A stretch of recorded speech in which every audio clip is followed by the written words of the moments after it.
Today, we are launching a campaign called He for She. I'm reaching out to you because we need your help. We want to end gender inequality, and to do this, we need everyone involved. This is the first campaign of its kind of the UN. We want to try to galvanize as many men and boys as possible to be advocates for change. And we don't just want to talk about it. We want to try and make sure that it's tangible.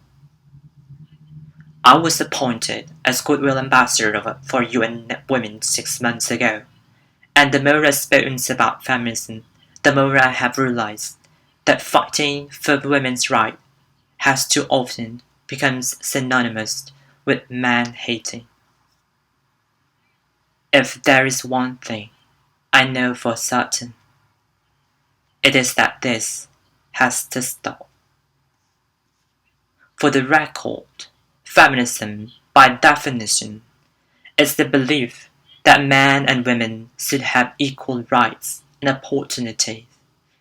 It is the theory of the political, economic, and social equality of the sexes. I started questioning gender-based assumptions a long time ago. When I was 8, I was confused about being called bossy, because I wanted to direct the plays that we would put on for our parents, but the boys were not. When at 14, I started to be sexualized by certain elements of the media. When at 15, my girlfriends stopped dropping out of their beloved sport teams because they don't want to appear muscly. When at 18, my male friends were unable to express their feelings. I decided that I was a feminist, and this seems uncompleted to me. But my recent research has shown me that feminism has become an unpopular word. Women are choosing not to identify as feminist. Apparently, I am among the ranks of women whose expressions are seen as too strong, too aggressive, isolating, and anti-man, unattractive even. Why has the word become such an uncomfortable one?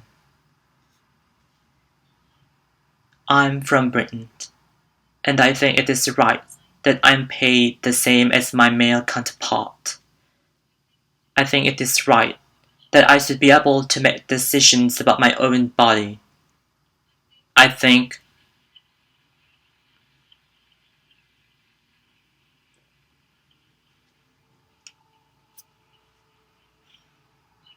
it is right that women be involved on my behalf in the policies and decisions that affect my life.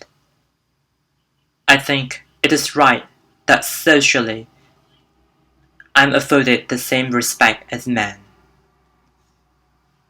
But sadly, I can say that there is no one country in the world where all women can expect to receive this right. No country in the world can yet say that they have achieved gender equality. These rights I consider to be human rights, but I'm one of the luckiest ones. My life is a shared privilege, because my parents didn't love me less, because I was born a daughter. My school did not limit me, because I was a girl. My mentors didn't assume that I would go less far, because I might give birth to a child one day. These influences are the gender equality ambassadors that made me who I am today. They may not know it, but they are the inadvertent feminists who are changing the world today. We need more of those. And will you still hate the word? It is not the word that is important. It's the idea and the ambition behind it. because not all women have received the same rights that I have. In fact, statistically, very few have been. In 1997, Hillary Clinton made a famous speech in Beijing about women's rights. Sadly, many of the things that she wanted to change are still true today. But what stood out for me the most was the less than 30% of the audience were male. How can we affect change in the world when only half of it is invited or feel welcome to participate in the conversation? Men, I would like to take this opportunity to extend you formal invitations.